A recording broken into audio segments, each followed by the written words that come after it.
দেশবরেণ্য চিত্রশিল্পী, সাংস্কৃতিক ব্যক্তিত্ব এবং ২১শে পদকপ্রাপ্ত মোস্তফা মনোয়ার আর নেই। নিউমোনিয়ায় আক্রান্ত হয়ে দীর্ঘদিন রাজধানীর একটি হাসপাতালে চিকিৎসাধীন ছিলেন তিনি। পরিবারের পক্ষ থেকে জানানো হয়, আজ স্কয়ারের হিমঘরে থাকবে শিল্পী মোস্তফা মনোয়ারের মরদেহ। আগামীকাল সকাল ৯টায় বিটিভি কার্যালয়ে তার প্রথম জানাজা হবে। এরপর বেলা ১১টায় কেন্দ্রীয় শহীদ মিনারে রাখা হবে তার মরদেহ। সেখানেই শেষ শ্রদ্ধা জানানো হবে। এরপর বাদ জোহর ঢাকা বিশ্ববিদ্যালয় কেন্দ্রীয় মসজিদে দ্বিতীয় জানাজার পর নেওয়া হবে চারুকলা ইনস্টিটিউটে। সেখানে শ্রদ্ধা জানানো শেষে দাফন করা হবে বনানী কবরস্থানে। নিউমোনিয়ায় আক্রান্ত হয়ে গত ১৪ জুন থেকে রাজধানীর একটি বেসরকারি হাসপাতালে চিকিৎসাধীন ছিলেন মোস্তফা মনোয়ার। দীর্ঘ কর্মজীবনে চিত্রকলা, শিশুতোষ অনুষ্ঠান নির্মাণ, টেলিভিশন ও সাংস্কৃতিক অঙ্গনে অসামান্য অবদান রেখে তিনি দেশের অন্যতম শ্রদ্ধেয় সাংস্কৃতিক ব্যক্তিত্ব হিসেবে প্রতিষ্ঠিত হন। শিল্প ও সংস্কৃতিতে বিশেষ অবদানের স্বীকৃতিস্বরূপ ২০০৪ সালে তিনি ২১শে পদকে ভূষিত হন। এ বিষয়ে আরও খবর নিয়ে যোগ দিচ্ছেন সহকর্মী পার্থ সঞ্জয়।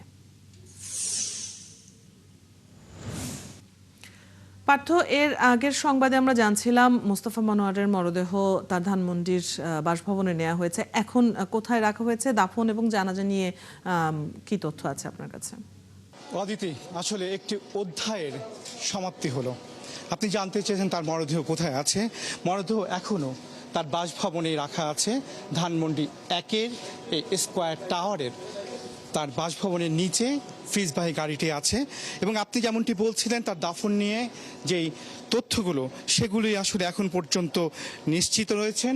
আগামীকাল তার দাফন হবে বনানী কবরস্থানে। তার আগে শহীদ মিনারের শেষ শ্রদ্ধা, তারও আগে বাংলাদেশ টেলিভিশনের প্রথম নামাজে জানাজা।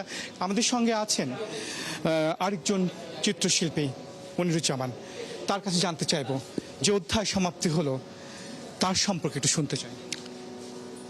একটা মহাকালের মহা সময়ের সমাপ্তি ঘটল আজকে সকাল ৮টায় তার অন্তিম যাত্রার মধ্য দিয়ে।